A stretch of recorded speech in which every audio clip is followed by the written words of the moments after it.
بسم اللہ الرحمن الرحیم۔ السلام علیکم ورحمۃ اللہ وبرکاتہ۔ پروگرام سنت رسول اور سائنسی اصول کے ساتھ آپ کا میزبان ثاقب محمد خان حاضر خدمت ہے۔ نبی کریم صلی اللہ علیہ وسلم نے جب عرب میں دین اسلام کی تعلیمات کا آغاز فرمایا تو آپ صلی اللہ علیہ وسلم نے عبادات اور معاملات کے کئی امور پر بالکل نئے طریقے وضع فرمائے، نئے اصول وضع فرمائے۔ ان کے ساتھ ساتھ عرب میں کچھ معاملات ایسے بھی تھے جن کو آپ صلی اللہ علیہ وسلم نے جاری تو رکھا، لیکن ان میں کچھ تبدیلیاں فرما دیں، جس کا فائدہ یہ ہوا کہ ان معاملات کی خرابیاں تو دور ہو گئیں اور وہ معاملات سنور گئے اور ہر زمانے کے لوگوں کے لیے مفید اور نافع ہو گئے۔ انہی معاملات میں تجارت بھی ہے، اور تجارت عرب کا شیوا رہا، لیکن یہ بات ذہن میں رہے کہ نبی کریم صلی اللہ علیہ وسلم کے اعلان نبوت سے قبل عرب صرف اخلاقی برائیوں کا شکار نہیں تھے، بلکہ وہ لوگ معاشی طور پر بھی بدترین پستی کا شکار تھے۔ لوٹ، ڈاکہ اور ہر طرح کی چوری ہر جگہ عام تھی۔ پھر نبی کریم صلی اللہ علیہ وسلم نے کچھ ایسی تعلیمات وضع فرمائی، تجارت کے کچھ ایسے اصول بیان فرمائے کہ وہی عرب دنیا کے بہترین تاجر کے طور پر سامنے آئے۔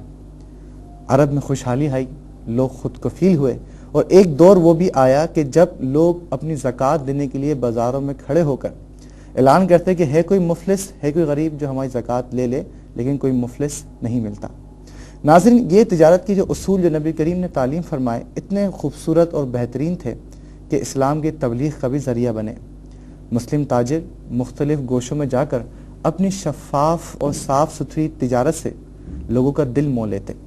آج سنت رسول اور سائنسی اصول پر ہماری جو گفتگو ہوگی اسی تجارتی اصول کے مطابق ہوگی، اور اسی تجارتی اصول کے متعلق ہوگی کہ نبی کریم صلی اللہ علیہ وسلم بھی تاجر تھے، اور تجارت آپ صلی اللہ علیہ وسلم ہی کی سنت ہے۔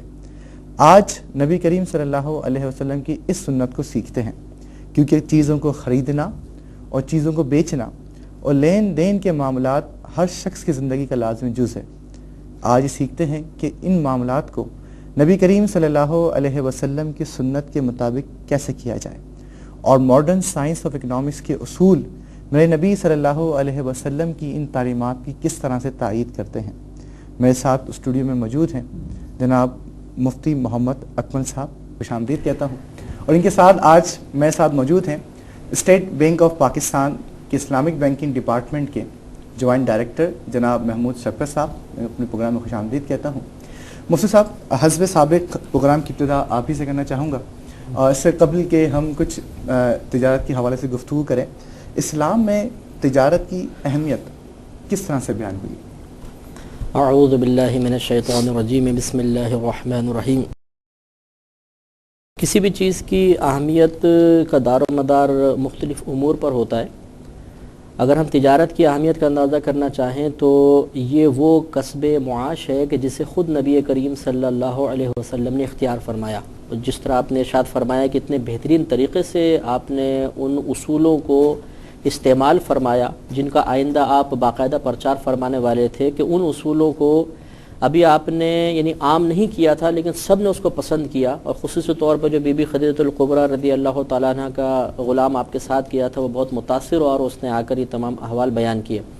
تو اس کی سب سے بڑی اہمیت تو یہی ہے کہ خود نبی کریم صلی اللہ علیہ وسلم نے اس کو اختیار فرمایا۔ پھر ہمارے نبی کریم صلی اللہ علیہ وسلم نے خود ارشاد فرمایا، آپ ارشاد فرماتے ہیں کہ طلب کسب الحلال فریدۃ بعد فریدۃ، کہ حلال کے کسب کو طلب کرنا یعنی پیشہ طلب کرنا یہ ایک فرض کے بعد دوسرا فرض ہے۔ یعنی بعض امور تو ایسے ہیں جو صراحتاً اللہ تعالیٰ نے ہم پہ فرض قرار دے دی ہیں، اور ان کے بعد سب سے بہترین فرض یہ ہوتا ہے کہ انسان کسب حلال کرے۔ اور ایک روایت میں ہے کہ سرکار مدینہ صلی اللہ علیہ وسلم سے پوچھا گیا کہ کون سا کسب سب سے طیب ہے، یعنی سب سے زیادہ پاکیزہ کسب کون سا ہے، تو آپ نے ارشاد فرمایا کہ عمل الرجل بیدہ، کہ آدمی اپنے ہاتھ سے کام کرے، وبیع مبرور، اور جائز تجارت۔ تو نبی کریم صلی اللہ علیہ وسلم نے خود جائز تجارت کو بہترین فرمایا، اس سے اس کی اہمیت کا اندازہ ہوا۔ اور جہاں تک فضیلت کے بارے میں آپ نے ارشاد فرمایا، نبی کریم صلی اللہ علیہ وسلم نے ارشاد فرمایا کہ اللہ تعالیٰ نے روزی کے 10 حصے کیے ہیں، جن میں سے 9 حصے تجارت میں ہیں۔ تو اس سے اندازہ ہوتا ہے کہ بیع بہت زیادہ اہمیت کی حامل بھی ہے اور اس کی بڑی فضیلت بھی ہے۔ آئیے محمود صاحب سے پوچھتے ہیں کہ کسی ملک یا کسی قوم کی ترقی یا حیثیت کے حوالے سے تجارت کی کیا اہمیت ہے؟ بسم اللہ الرحمن الرحیم۔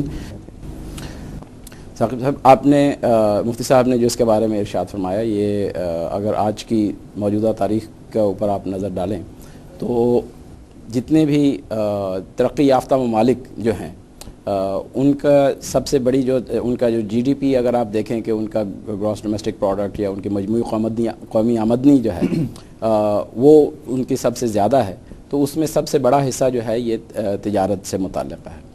اور یہ اسلام کا ایک اکنامک ریولوشن جو اسلام نے دیا کہ تجارت کو اتنی زیادہ اہمیت دینے کے بعد، اس سے پہلے کی اگر آپ سیولائزیشنز کا اگر مطالعہ کریں تو اس میں پہلے گریک سیولائزیشن تھی، اور اس کے بعد رومن سیولائزیشن کا اگر آپ دیکھیں وہاں بھی اس کو تجارت کو کوئی اتنا اچھا پیشہ نہیں سمجھا جاتا تھا۔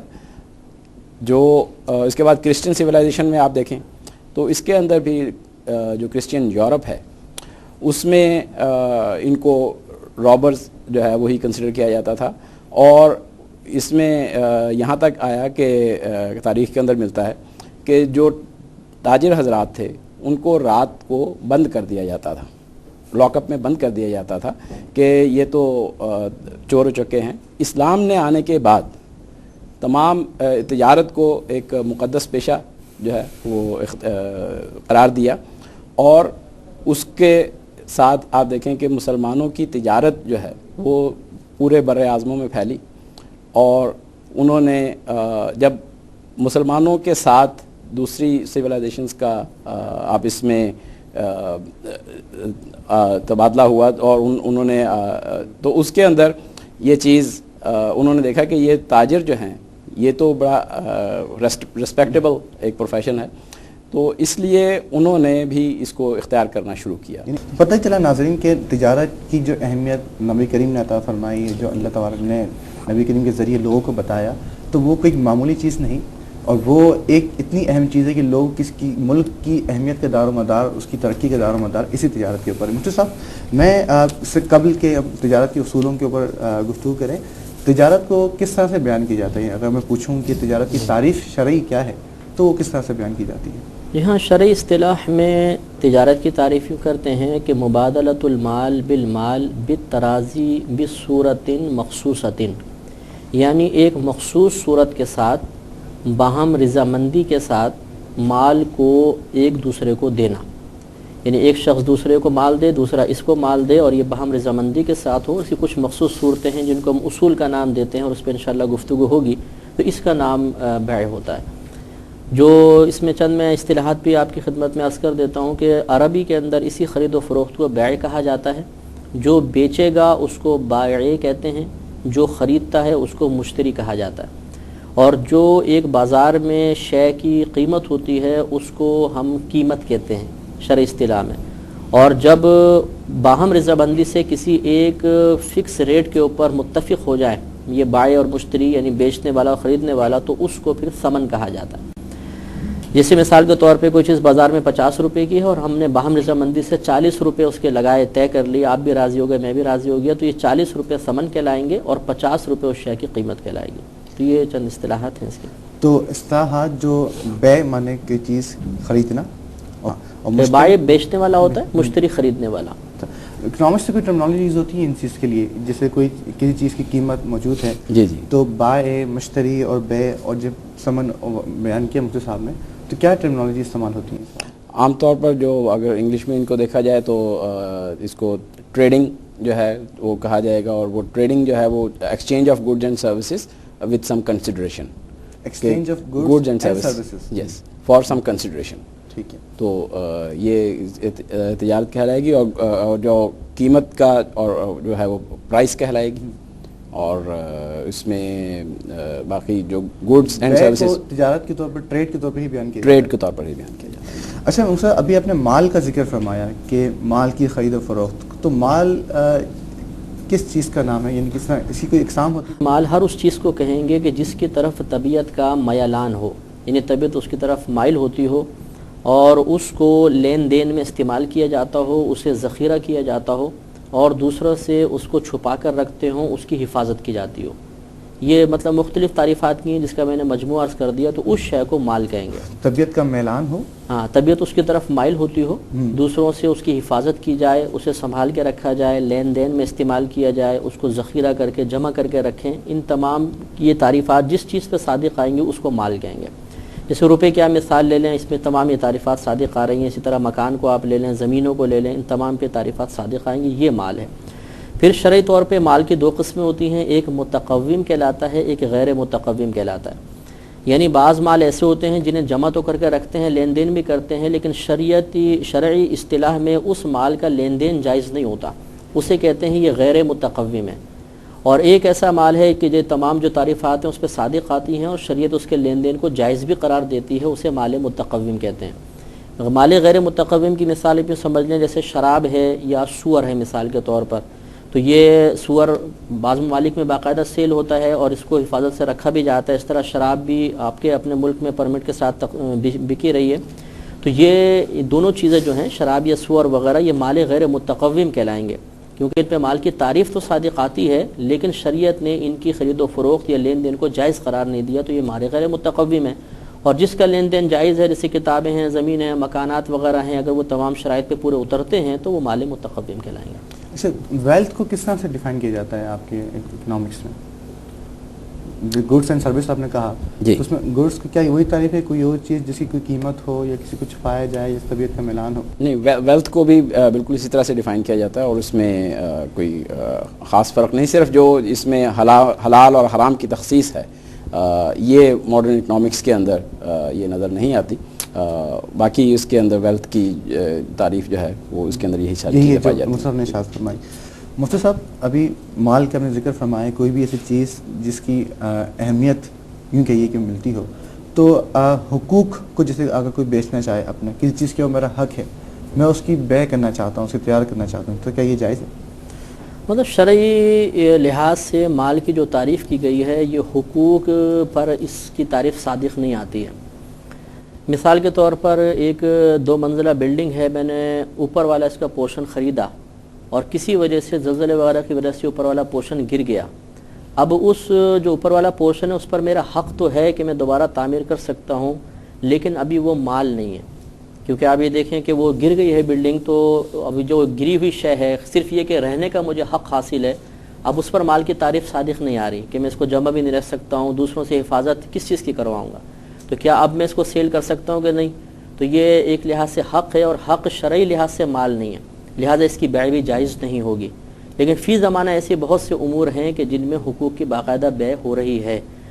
یعنی حق جو ہے وہ اجارہ تو اس کو جائز ہے، یعنی اس کو آپ کرائے پر تو دے سکتے ہیں، وہ اس سے وہ نفع وغیرہ حاصل کر سکتا ہے، لیکن بیع کے سلسلے میں اس کو چونکہ مال تسلیم نہیں کیا گیا لہذا اس کی بیع جائز نہیں ہونی چاہیے. لیکن اب فی زمانہ ایسا ہو رہا ہے کہ جیسے مثال کے طور پر ایک شخص ایک کتاب وہ چھپواتا ہے، اپنی کتاب اس نے کسی ناشر کو دی، تو وہ اس کو سیل کے تمام حقوق دے دیتا ہے کہ آپ ہی اس کو چھپائیں گے، آپ ہی اس کو بیچیں گے، اور کچھ پیسے وغیرہ طے کر لیتا ہے. اب حالانکہ یہ حق کہ میں صرف آپ ہی کو دیتا ہوں کسی اور کو نہیں، یہ کوئی مال نہیں ہے، لیکن اس کی بیع باقاعدہ ہو رہی ہے. لہٰذا شرعی اصطلاح لحاظ سے اگر دیکھا جائے تو یہ بیع جائز نہیں ہونی چاہیے، لیکن چونکہ موجودہ معاشرے میں بہت زیادہ رواج پا گئی ہے، لہذا بہتر ہے کہ علماء کرام اس پر بیٹھیں اور سنجیدگی کے ساتھ غور کریں کہ اگر مال کی تعریف میں حقوق کی بھی کوئی ایسی کنڈیشن لگا لی جائے کہ یہ بھی مال کی تعریف کے تحت آ جائے، تو یہ تمام صورتیں جو آج کل فی زمانہ رائج ہو گئی ہیں اور جن سے بچنا بہت مشکل ہے، وہ بھی جواز کی طرف آ جائیں گے. آپ خود کیا کہتے ہیں اس کے متعلق؟ مطلب میرا تو ذہن یہی ہے کہ اس کو مال میں شمار کرنا چاہیے، کیونکہ اب باقاعدہ یہ ایک مال کی صورت اختیار کر گیا ہے. یعنی بظاہر وہ مال کی تعریف اس پہ صادق نہیں آ رہی ہے، لیکن باقاعدہ اس کی بیع ہو رہی ہے اور اس کو قانونی تحفظ بھی حاصل ہے. لہٰذا اس کے اوپر غور و تفکر کر کے اگر اس کی جواز کی صورت نکالی جائے تو یہی بہتر ہے. محمود صاحب، میں یہ پوچھنا چاہوں گا کہ جیسے حقوق کی بیع شرعی طور پہ تو مفتی نے فرمایا کہ ناجائز ہے، تو کیا اس کے کوئی سائیڈ ایفیکٹ ہوتے ہیں یا کوئی اپنا حقوق کو سیل کرتا ہے تو کیا کوئی اسے ڈس ایڈوانٹیجز پائے جاتے ہیں اس کے؟ اس سلسلے میں ایک تو ثاقب صاحب آپ یہ دیکھیے کہ موجودہ دور میں لائسنسز ہیں،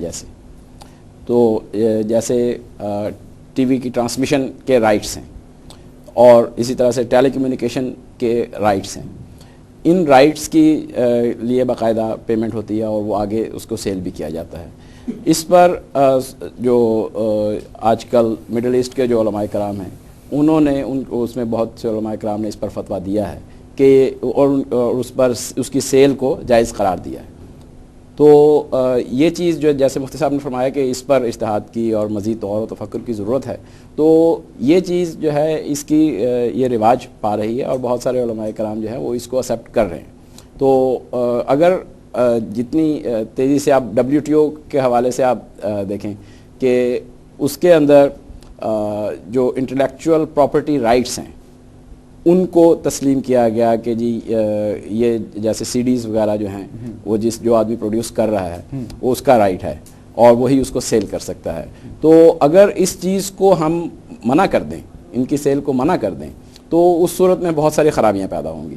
تو دین جو ہے یہ قیامت تک کے لیے ایک نازل ہوا ہے، تو اس میں جو بھی اس کی صورت نکل سکتی ہے اس پر مزید غور و تفکر کیا جائے۔ آپ یہی کہتے ہیں کہ حقوق کی بیع کی کوئی جواز صورت نکلنی چاہیے؟ جی کچھ مثالیں دیجیے اس کے، CD جیسے کاپی رائٹ مثال دی، کتاب کی ملی، کوئی اور اس کی مثال جس طرح بے حقوق کی بیع؟ حقوق میں اور بہت ساری چیزیں آتی ہیں، جیسے پیٹنٹس ہیں، کوئی آدمی اپنا کوئی فارمولہ جو ہے وہ ایجاد کرتا ہے اور اس کو پیٹنٹ کروا لیتا ہے، اپنے نام کروا لیتا ہے، تو وہ اب اس کا وہ فارمولہ اب اس کا حق ہو گیا۔ اسی طرح سے الاٹمنٹ لیٹرز ہیں، مثال کے طور پر پلاٹس کوئی میں نے کسی جگہ پہ الاٹ کروایا، ابھی پلاٹ مجھے ملا نہیں، ٹھیک ہے، لیکن اس کا جو الاٹمنٹ لیٹر اس کی وہ میرا حق ہے کہ میں کمپنی جو ہے وہ مجھے دے دے گی۔ تو الاٹمنٹ لیٹرز جو ہیں یہ بھی ایک اس کی مثال ہے، اور الاٹمنٹ لیٹرز کی آپ دیکھیں کہ آج کل کافی پراپرٹی میں کافی بوم چل رہا ہے، تو ان کی بھی سیل ہو رہی ہے۔ تو اس میں اس کی بہت ساری مثالیں ہیں، ضرورت ہے کہ اس طرح۔ اچھا مفتی صاحب، ابھی آپ نے اس سے قبل مال کی 2 اقسام بتائیں، تو جائز اور ناجائز۔ ناظرین بھی یہ چاہیں گے کہ کچھ مثالیں دیجیے کہ کون کون سے مال یہ ناجائز ہے، اس کی بیع کرنا جائز نہیں، کیونکہ عمومی طور پر کچھ بعض لوگوں کا ٹرینڈ ہوتا ہے کہ یہ فیشن ہوتا ہے کہ وہ کتا خریدتے ہیں، اب وہ ایز اے فیشن کے طور پر خریدتے ہیں، اور پھر اس کے علاوہ اور بہت چیزیں ایسی ہوتی ہیں جو ہم یہ سمجھتے ہیں کہ ہمارے لیے تو انٹرٹینمنٹ ہے۔ تو ناظرین میں یہ چاہیں گے کہ کچھ ایسی مال کی تعریف بتا دیں یا اقسام بتا دیں جو مطلب جائز نہیں۔ جی ہاں، یہ میں نے عرض کیا تھا کہ مال 2 طرح کا ہوتا ہے، ایک متقوم ہوتا ہے جس کی خرید و فروخت کرنا جائز ہے، اور ایک غیر متقوم۔ اس سے تفصیل تو بہت زیادہ طویل ہے، اگر ہم اس کی پوری لسٹ میں آپ کی خدمت میں عرض کروں، چند بنیادی اور مشہور چیزیں جو زیادہ ہمارے معاشرے میں رائج ہو گئی ہیں۔ مثال کے طور پہ جیسے ایک یہی ہے شراب، کہ اس کو منع کیا، اس کے علاوہ تمام نشہ آور چیزیں جو نشے کی نیت سے خریدی جائیں، جیسے اب افیم ہے، یہ نشے کے لیے بھی استعمال ہوتی ہے، لیکن اگر کوئی علاج کے لیے لے گا تب اس کی خرید و فروخت میں ممانعت نہیں ہوگی۔ اسی طریقے سے کتے کی جیسے آپ نے بیع کہی کہ اگر تو صرف شوقیہ آدمی لینا چاہتا ہے تو پھر تو یہ حرام ہوگی، منع ہے، لیکن اگر کوئی اپنے گھر کی حفاظت کے لیے واقعی حفاظت کا وہ اہل بھی ہو کتا، ایسا نہیں وہ جو ایسے ڈیکوریشن پیس ٹائپ ہوتے ہیں تو وہ تو کیا حفاظت کرے گا، تو بہرحال حفاظت کے لیے۔ اس کے علاوہ شکاری کتے جن سے شکار آپ کرنا چاہتے ہیں تو ان کی بیع جائز ہو جائے گی، اگر یہ 2 چیزیں نہ ہوں تو پھر یہ منع ہوتا ہے۔ اسی طریقے سے بندر کی بیع کو صراحتاً سرکار نے منع فرمایا، اسی طرح بلی وغیرہ کی بیع کو منع کیا ہے۔ تو یہ وہ چیزیں کہ جن کا بظاہر ہمیں کوئی اتنا فائدہ بھی نہیں ہے اور وہ شوقیہ انسان لے بغیر کسی شرعی فائدے کے لیے، تو اکثر ایسی چیزیں ممنوع ہوتی ہیں۔ جی بیع ہی ممنوع ہے، جی ہاں، تو ظاہر سی بات ہے کہ رکھنا بھی ظاہر ہے ان کا ناجائز ہوگا۔ تجارت کے لیے اب کوئی شخص تجارت کرنا چاہتا ہے، اپنی یا سمجھے خرید و فروخت کرنا چاہتا ہے، تو کیا کیا شرائط نبی کریم نے ارشاد فرمائے کہ جن کی بنیاد پر ہم تجارت کر سکتے ہیں یا جن کی بنیاد پر تجارت جائز ہو جاتی ہے؟ صحیح، اس کی کئی شرائط بیان کی گئی ہیں۔ پہلے ایک بات ذہن میں رکھنا چاہیے کہ ایک لفظ اس میں استعمال ہوتا ہے ایجاب و قبول، اسے انہیں بیع کا رکن کہتے ہیں۔ ایجاب کا مطلب یہ ہوتا ہے کہ کوئی شخص جیسے یوں کہے کہ میں نے آپ کو یہ بیچا، دوسرا کہے میں نے خریدا، تو یہ جس نے کہا میں نے بیچا یہ ایجاب کہلائے گا، اور جس نے کہا میں نے خریدا تو یہ قبول کہلائے گا۔ اس میں سے اصول یہ ہوتا ہے جو پہلے کہے گا، مثلا میں نے کہا میں نے خریدا، اس کو ایجاب کہہ دیں گے، اور آپ نے کہا میں نے بیچا تو یہ قبول۔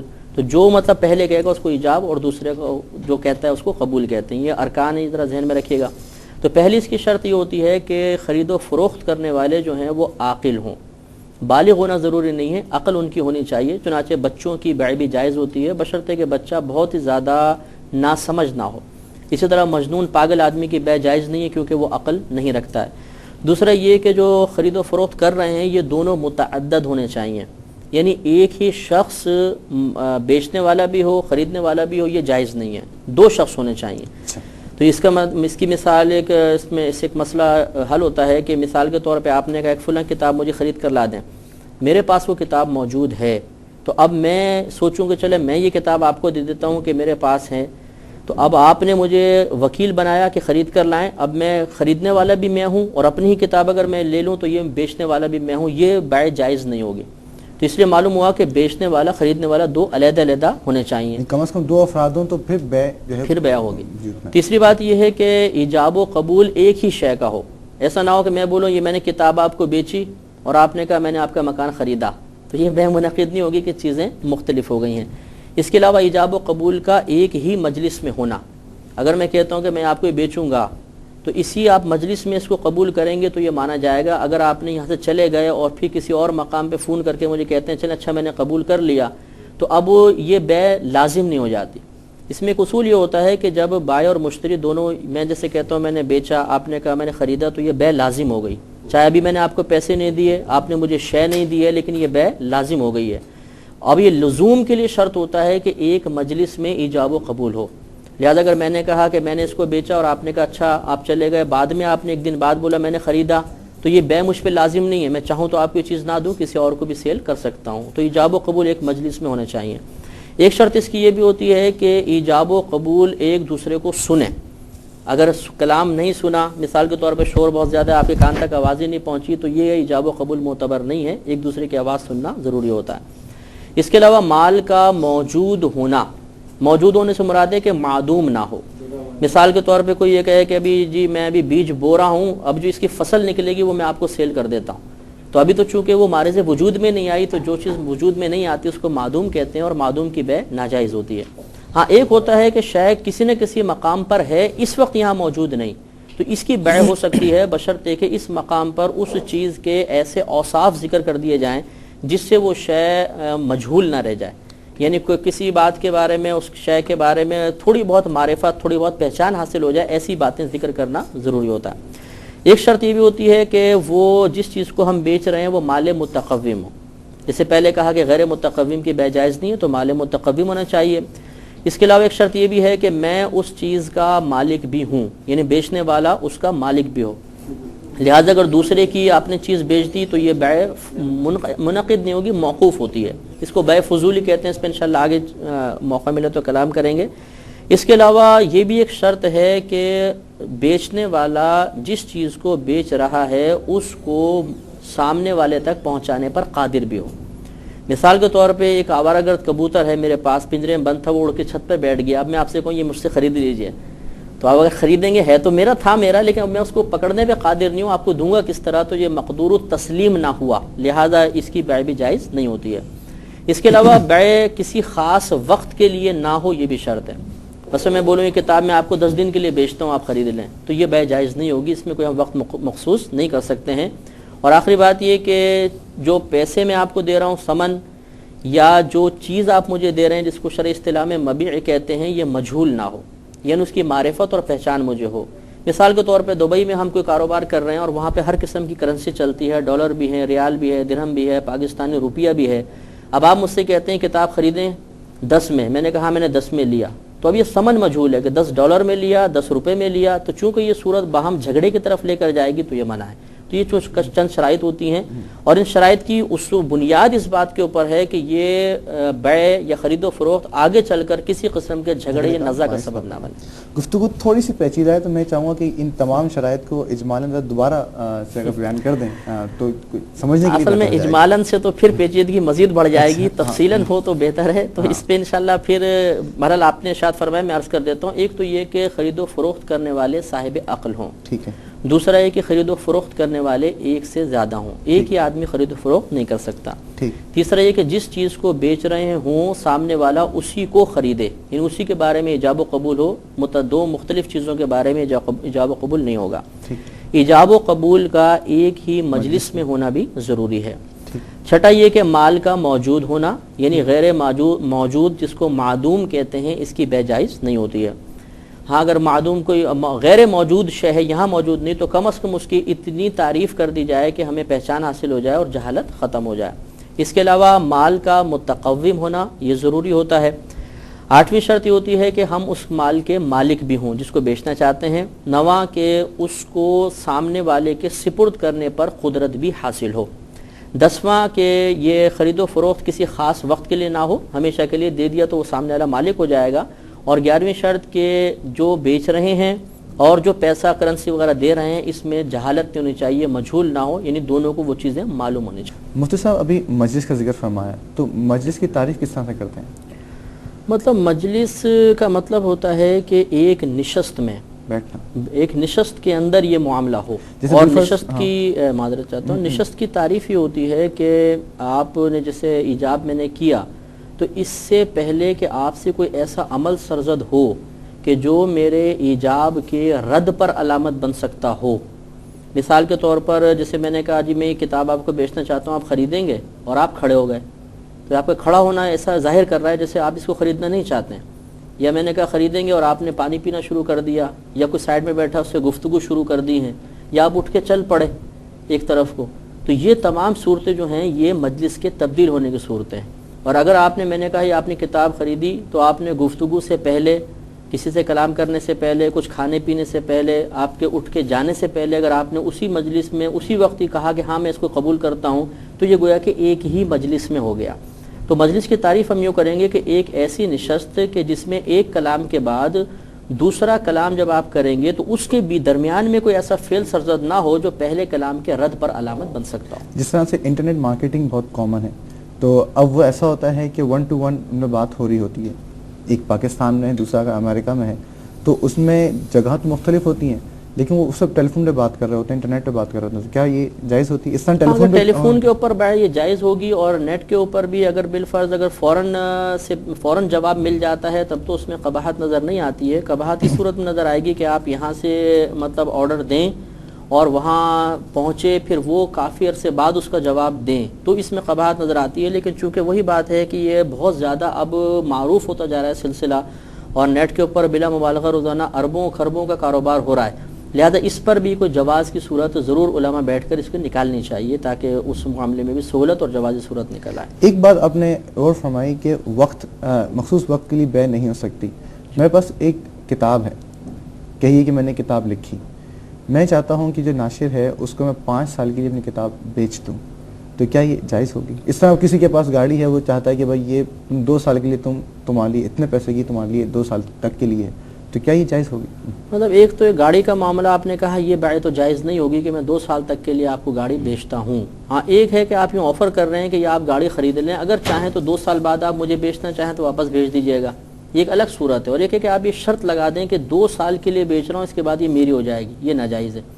اور جہاں تک کہ ناشر وغیرہ کو کتب دیتے ہیں تو اصل میں کتاب اس کو سیل نہیں کر رہے، وہ حقوق کی بے ہے کہ یہ کتاب چھاپنے کا اختیار میں آپ کو 5 سال کے لیے دے رہا ہوں، تو یہاں پر وہی مسئلہ ہے کہ اجتہادی مسئلہ ہے اور اس میں گنجائش نکلنی چاہیے۔ ناظرین سے یہ بات بڑی پتہ چلی جو عام طور پر رائج ہے کہ خریدنے والا بیچنے والے کے لیے 2 اشخاص کا ہونا ضروری ہے۔ ایسا نہ ہو کہ کسی شخص نے آپ سے کہا کہ میرے لیے ایک پین خرید کے لیا، اور پین آپ کو پتہ چلا میری تو جیب میں ہی پین ہے، آپ نے وہی پین اس کو بیچ دیا۔ اب کیونکہ آپ سے نہیں کہا تھا کہ آپ اپنا پین بیچ دیں، نہ آپ نے اس سے کہا تھا کہ میرا پین خرید لو، تو یہ بے جائز نہیں ہوگی، ذرا ذہن میں رکھیے گا۔ مفتی صاحب، مومن صاحب آپ سے میں پوچھنا چاہوں گا کہ ماڈرن اکنامکس میں یقینی طور پر کوئی ایکٹ یا کوئی ایسے پرنسپلز ڈیفائن ہوں گے، تو کیا وہ پرنسپل نبی کریم کے ارشادات کی مماثلت رکھتے ہیں؟ تو کس طرح کے وہ ایکٹ ہیں، ذرا وہ اس بیان کیجیے۔ سب سے پہلے تو ایک بڑی اہم چیز یہ ہے کہ اسلام نے آج سے 1400 سال پہلے یہ اصول جو ہیں یہ بیان کیے۔ آپ کرسچین یورپ کی ہسٹری دیکھیں، اس میں آپ کو ان اصولوں کی اس طرح سے وضاحت نہیں ملتی۔ یہ جو ساری چیزیں ہیں اس خاص طور پہ ایکسیپٹنس کے حوالے سے، کہ ایجاب و قبول کے حوالے سے، کہ جی ایک آدمی جو ہے وہ آفر کر رہا ہے، دوسرا جو ہے وہ اس کو قبول کر رہا ہے، تو this is offer and acceptance. تو جو آدمی یہ ایکسیپٹنس کی لیگل حیثیت جو ہے، یہ انگلینڈ کے اندر تقریباً 1818 میں اس کو تسلیم کیا گیا، قانونی طور پر اس کو تسلیم کیا گیا، اور اس کا حوالہ A.H. مانچسٹر کی کتاب ہے modern legal history of England and Wales, تو اس نے اس چیز کا حوالہ دیا کہ جو اور اسلام میں آپ دیکھیں قرآن پاک میں اس کا ذکر جو ہے وہ موجود ہے کہ تجارتاً عن تراضٍ منکم، ایک میوچل کانسینٹ کے ساتھ، ایک آفر اینڈ ایکسیپٹنس جو ہے وہ اس کے ساتھ ہونا تجارت کا ضروری ہے. تو یہ اصول جو ہیں انہی اصولوں کو آج کل کے دور میں کانٹریکٹ ایکٹ کی صورت میں اس کو کوڈیفائی کر لیا گیا. اسی طرح سے سیل آف گڈز ایکٹ جو ہے اس کی صورت میں اس کو کوڈیفائی کیا گیا. تو ان کے اندر بھی آپ کو یہ تمام جو ضروری اس کی شرائط ہیں سوائے مال متقوم اور غیر متقوم کے علاوہ، کیونکہ ان حلال حرام کا کنسیپٹ جو ہے وہ اس کے اندر نہیں پایا جاتا، تو اس لیے اس میں جو آپ کانٹریکٹ ایکٹ کی ڈیفینیشن دیکھیں تو جو بیسیکلی جب آپ سیل کوئی کر رہے ہوتے ہیں کسی کو، تو this is a contract between two parties. تو دو پارٹیز میں کانٹریکٹ کے لیے اس کے آفر اور ایکسیپٹنس کا ہونا ضروری ہے، جیسا مفتی صاحب نے فرمایا کہ اس کے لیے ایجاب و قبول ہونا ضروری ہے. اس کے لیے کنسیڈریشن جو ہے گڈس کا ہونا جو ہے وہ ضروری ہے، اور اس کے علاوہ جو اس کے لیے کنسیڈریشن ہونا، اس کی کوئی قیمت کا تعین ہونا وہ بھی ضروری ہے. تو ورنہ وہ سیل نہیں کہلائے گی، وہ تحفہ یا کچھ اور چیز ہوگی. تو جو سیل کے ارکان میں یہ چیزیں ماڈرن اکنامکس کے اندر اور موجودہ قوانین کے اندر یہ تمام چیزیں شامل ہیں. ایک طویل ریسرچ کے بعد جس کو نبی کریم نے بہت پہلے بیان فرما دیا. جی. اچھا، یہاں گفتگو میں ایک مجلس کی بات آئی. ابھی مفتی صاحب نے فرمایا کہ مجلس ایک نشست ہے، کہ یعنی خریدنا اور بیچنا ایک ہی وقت میں ممکن ہو. تو اگر اس میں ڈیلے ہوتا ہے تو پھر اکنامیکلی بزنس کے پوائنٹ آف ویو سے کیا نقصان ہوتے ہیں؟ اس میں اگر آپ مجلس کی اہمیت جو ہے، یہ اسلام نے تو اس کے اوپر بہت زیادہ زور دیا. آج کے دور میں اگر قوانین کے حوالے سے دیکھیں تو اس میں شاید اس کے اوپر اتنا زیادہ زور نہیں ملتا. لیکن اس کی خرابیاں وہ آپ دیکھیں کہ ایک آدمی جو ہے وہ کہتا ہے کہ جی میں یہ چیز آپ کو بیچ رہا ہوں، اور دوسرا آدمی ایک سال کے بعد آ کے کہ ہاں میں نے خرید لی، تو اب اس وقت تک اس چیز کی قیمت پتہ نہیں کہاں تک پہنچ چکی.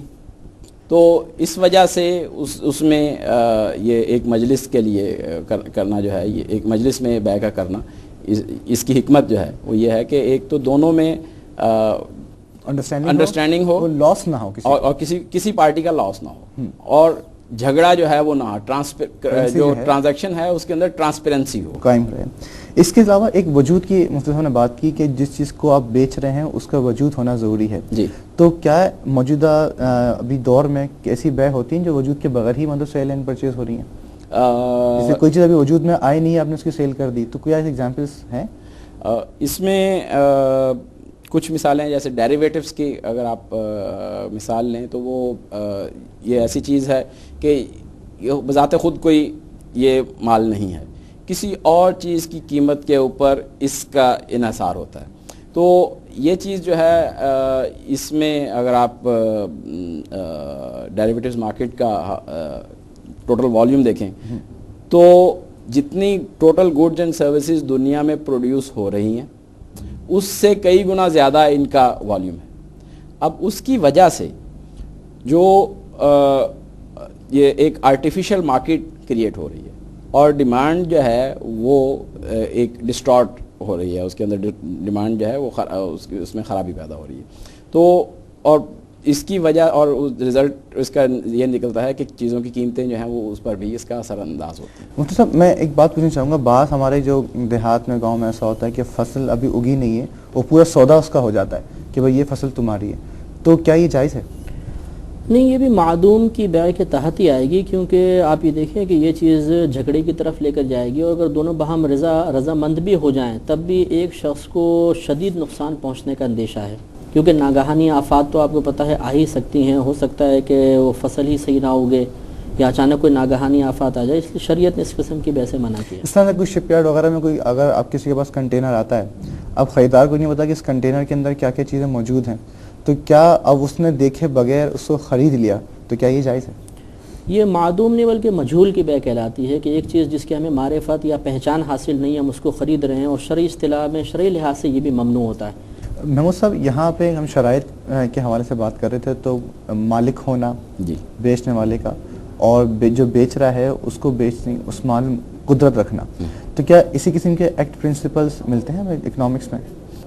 اس میں یہ چیز تو پائی جاتی ہے کہ وہ اگر وہ چیز موجود ہے یا نہیں، اس کا ہونا اس میں عموماً آج کے sale tax act sale of good acts کے تحت وہ شاید اس کی تو ضرورت نہیں ہوگی، لیکن اس کو اس کی ڈیلیوری پر قادر ہونا، یہ جب کانٹریکٹ اگر کوئی فاسد ہوتا ہے یا اس کانٹریکٹ کے اوپر کوئی مقدمہ قائم ہوتا ہے تو اس وقت یہ چیز دیکھی جائے گی کہ یہ آدمی اس چیز کو ڈیلیور کرنے پر قادر بھی تھا یا نہیں، اور اس چیز میں یہ اس سے جو بیع کے اندر ٹرانسپیرنسی جو ہے وہ ختم متاثر ہوتی ہے، لہذا یہ چیز اس کو ڈسکریج کیا جاتا ہے۔ محمود صاحب، یہاں جو شرائط ہم نے گفتگو کی تو اس میں دو باتیں مزید پتہ چلیں گی۔ جو بیچنے والا ہو تو وہ بیچنے پہ مکمل قدرت رکھتا ہو، اور جس چیز کو وہ بیچ رہا ہے اس کا مالک بھی ہو۔ تو میں ہی پوچھنا چاہ رہا ہوں، جو بزنس ایکٹ یا بزنس پرنسپلز ڈیفائن ہوتے ہیں تو کیا ان میں بھی یہی چیز بیان ہوتی ہے یا تھوڑی مختلف ہیں اس سے؟ اس میں یہ چیز تو بہت ضروری ہے کہ جو چیز میری ملکیت نہیں ہے، کسی اور کی چیز کو اگر میں بیچتا ہوں تو وہ تو خیانت کے یا چوری کے زمرے میں آئے گی، تو وہ تو ایک آبویس سی چیز ہے، عام سی چیز ہے، اور وہ بالکل اس چیز کا بیان ہوتا ہے۔ اور کسی چیز پر اس کا قادر ہونا جو ہے یہ اس کا عموماً بیان تو اتنا نہیں ہوتا، لیکن بہرحال یہ ایک عام چیز ہے اور اس کا خیال جو ہے وہ رکھا جاتا ہے، سوشلی اور ایتھیکلی یہ بات سامنے آتی ہے۔ ناظرین، یہ شرائط بہت اہم اس حوالے سے ہیں کہ اگر یہ شرائط پائی نہیں جائیں گی تو پھر جو بیع حلال نہیں ہوگی، یقیناً جو کچھ سے کمایا جائے گا وہ بھی حلال نہیں ہوگا۔ تو ایک توجہ، ایک خاص اٹینشن سے کہیے کہ چاہیے اس معاملات میں جب بھی خرید و فروخت کریں ان معاملات کو ذہن میں رکھیے گا۔ میں اب آگے اسی کے سلسلے کو آگے لے کے چلتے ہیں کہ تجارت کی کون کون سی اقسام ہمیں شریعت فراہم کرتی ہے کہ یہ اقسام جو ہیں وہ جائز ہیں؟ جی ہاں، ان کی جو بیسک ہیں وہ 4 قسمیں بنا سکتے ہیں۔ ایک تو کہلاتی ہے بیع صحیح، ایک ہوتی ہے بیع فاسد، ایک کو کہتے ہیں بیع باطل، اور چوتھی بیع مکروہ۔ بیع صحیح تو وہی ہوتی ہے جیسے ہم نے یہ پورے مکمل شرائط بیان کی ہیں کہ جو خرید و فروخت ان شرائط کے مطابق کی جائے گی اس کو بیع صحیح کہیں گے۔ اور اس بیع کا حکم یہ ہوتا ہے کہ یعنی اس کا نتیجہ یہ نکلتا ہے کہ جو بیچنے والا ہے اس پر لازم ہو جاتا ہے کہ وہ شے سامنے والے کو سپرد کر دے، اور خریدنے والے پہ لازم ہو جاتا ہے کہ وہ پیسے ان کو دے دے۔ یہ چیز لازم ہو جاتی ہے، جب ہم دے لیں گے تو ایک دوسرے کی چیزوں کے مالک ہو جائیں گے۔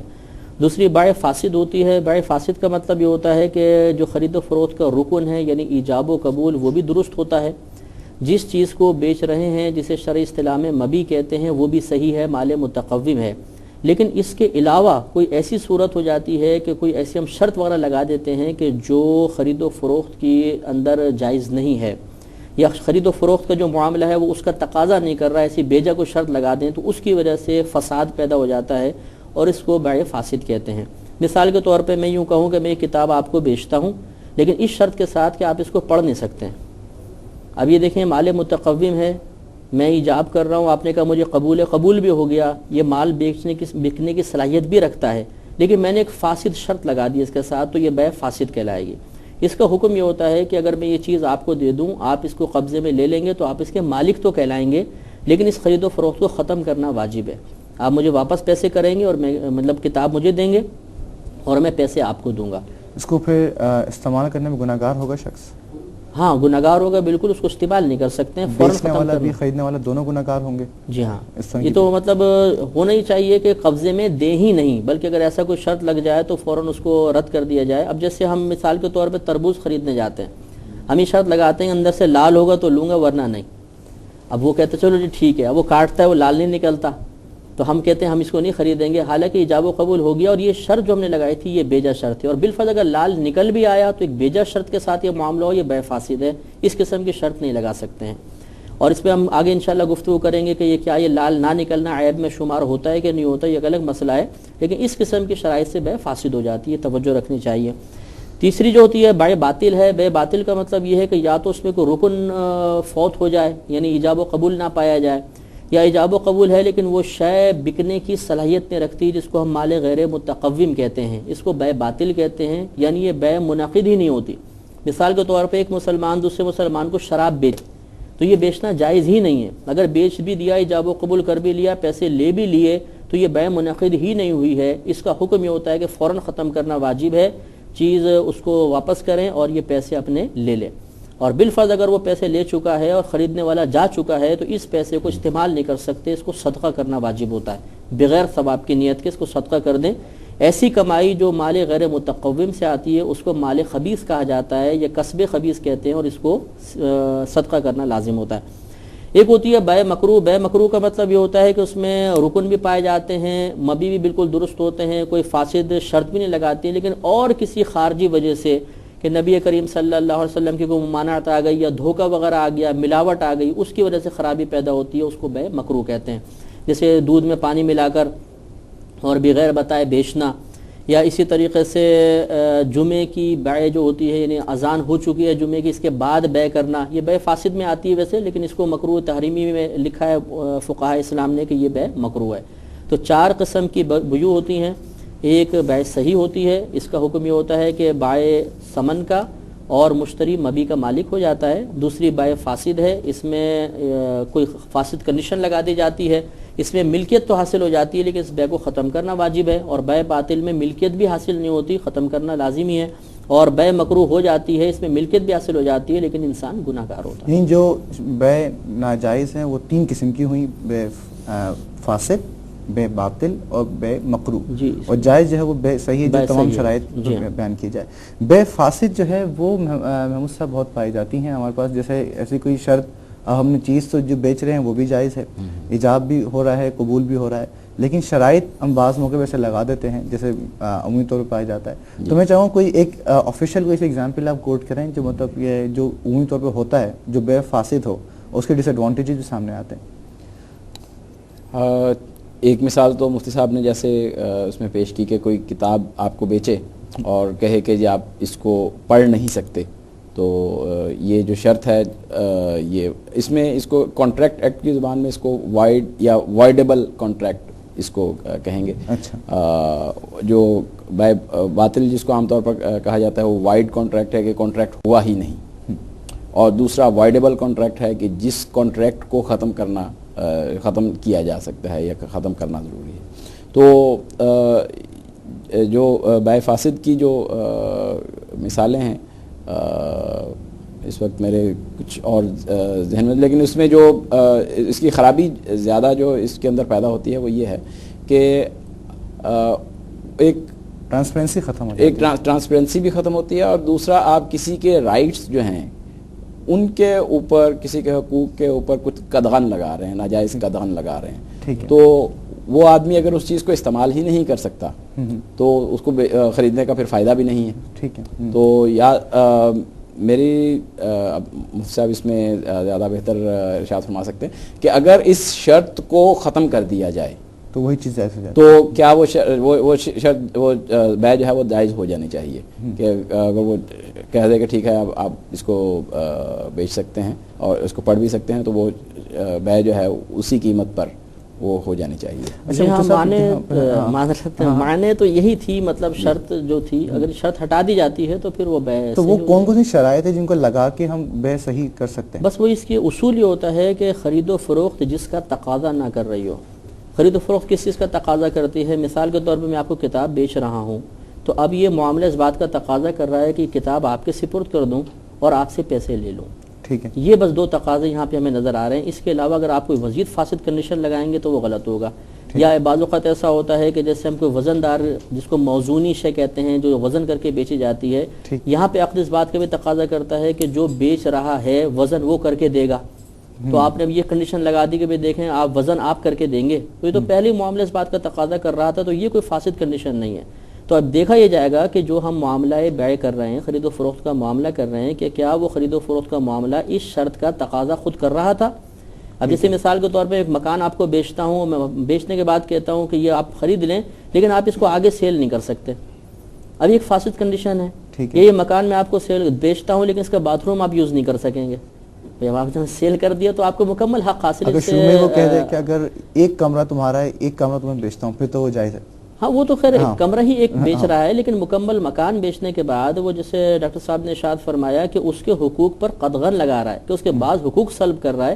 حالانکہ خرید جب آدمی ایک مالک ہو گیا, اس نے ایک چیز خرید لی, تو مکمل طور پہ اس میں تصرف کا اختیار رکھتا ہے, اور ہم اس کے تصرف کو کم کرنے کی کوشش کر رہے ہیں اور یہ چیز غلط ہوتی ہے. اچھا، اب میں چاہوں گا کہ جو بے جو اقسام آپ نے بیان کی ہیں تو اس میں سے ایک جو ہے وہ صحیح بے صحیح جو ہے وہ جس کی جائز ہے، تو اس کی تھوڑی تفصیل بیان کر دیں کہ جو صحیح بے ہیں ان کی اقسام کیا کیا ہیں اور ان کی شرائط اور ان کے اصول کیا کیا ہیں، تاکہ ناظرین بھی جان سکیں کہ وہ کون کون سی چیز ہیں جو وہ کر سکتے ہیں. اور یہاں بیع صحیح کی ایک صورت کہلاتی ہے بیع تعاطی، عین ہے پھر طا ہے آگے، بیع تعاطی. اس کا مطلب یہ ہوتا ہے کہ بغیر ایجاب و قبول کے بیع کر لینا.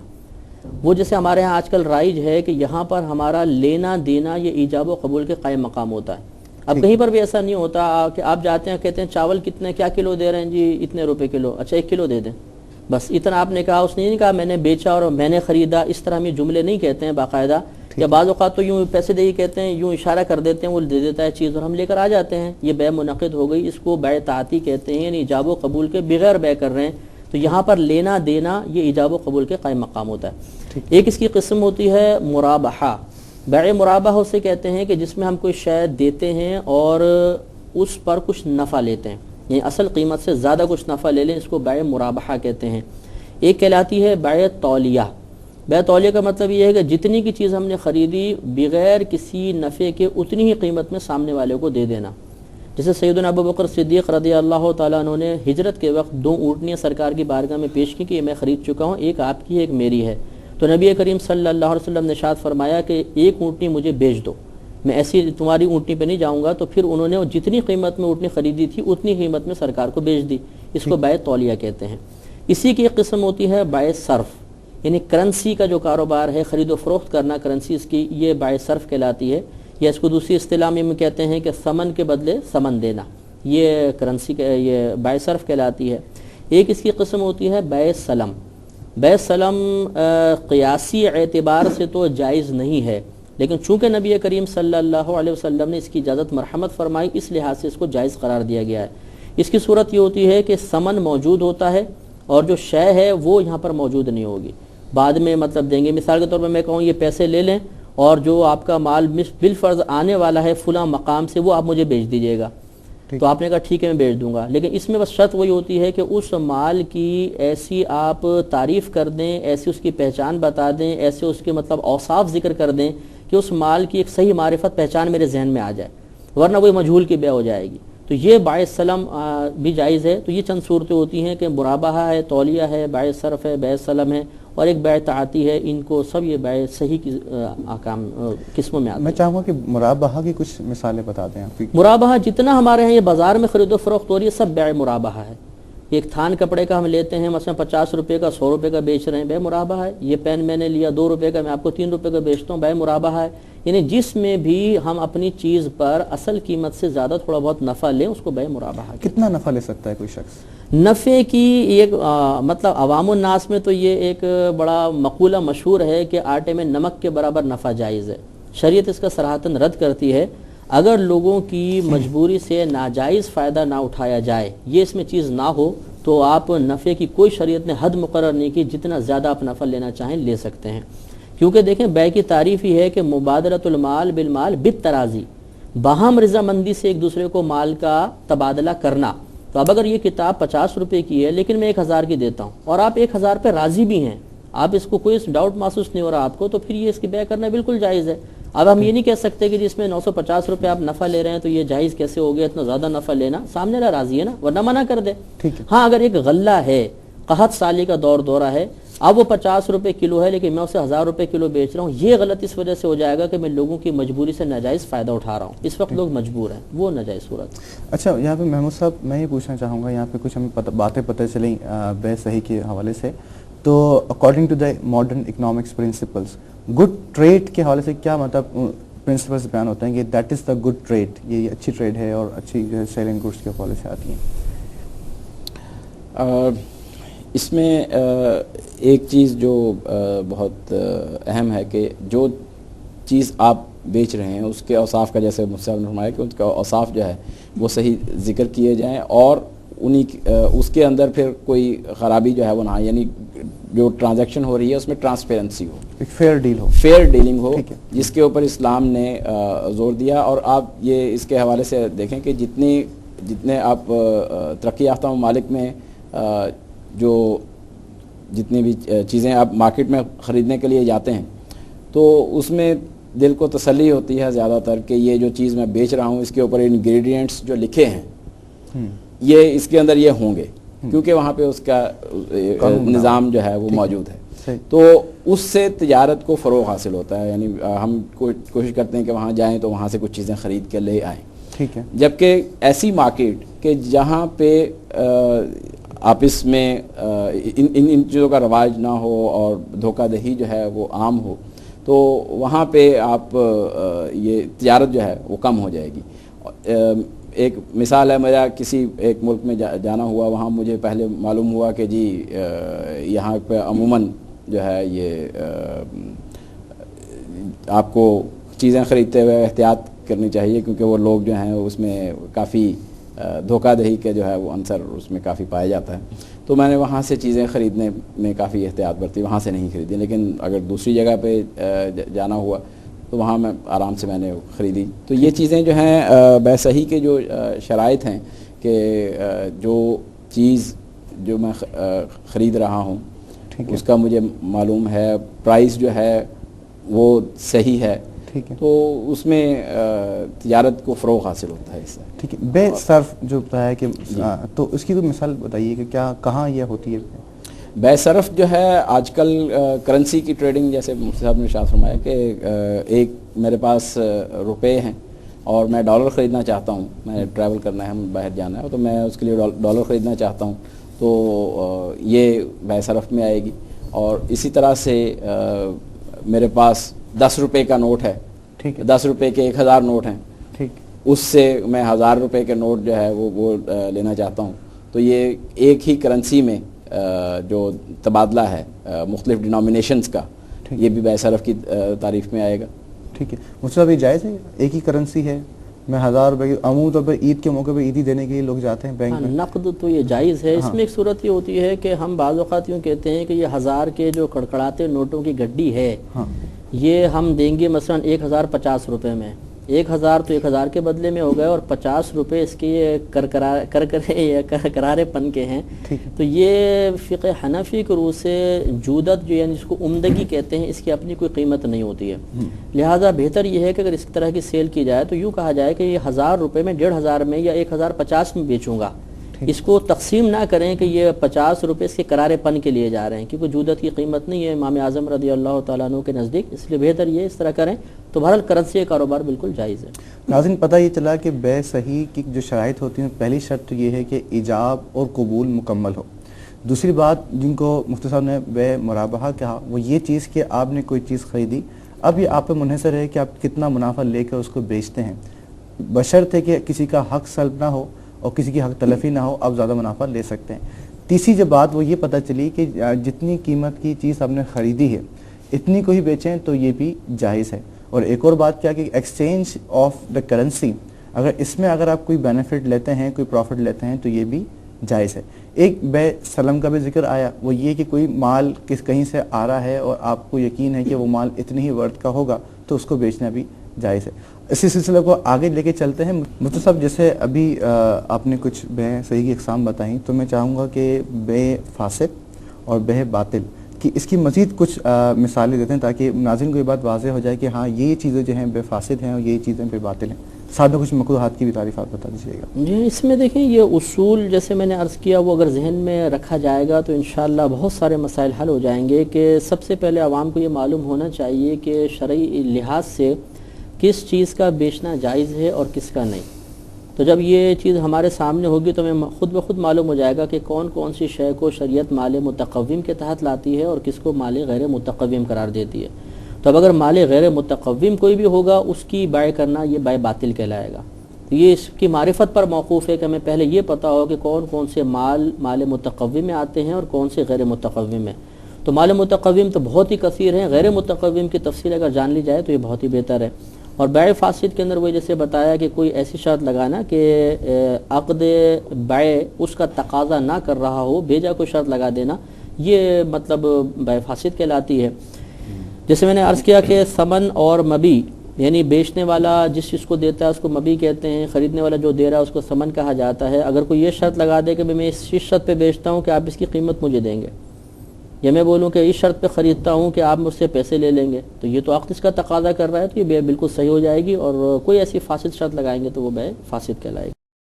ناظرین، آج کے پروگرام میں یہ پتہ چلا کہ تجارت اللہ کے حبیب صلی اللہ علیہ وسلم کا پسندیدہ ذریعہ معاش ہے۔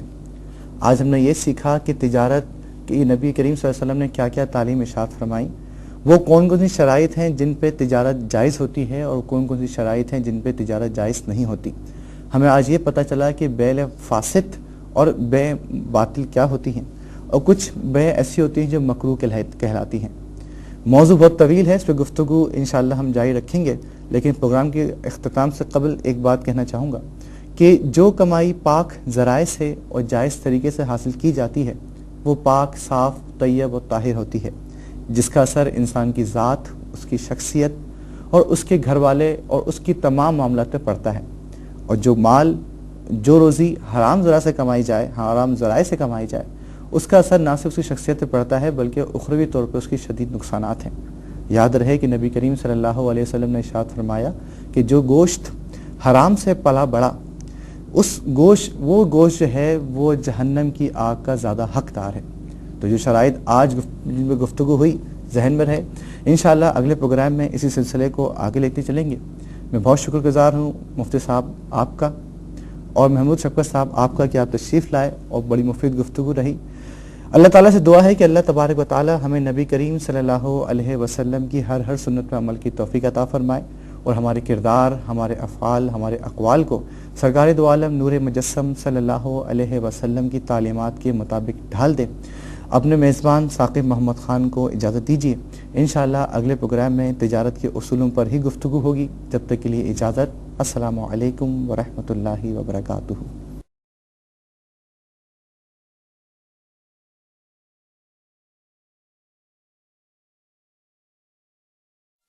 أعوذ بالله من الشيطان الرجيم.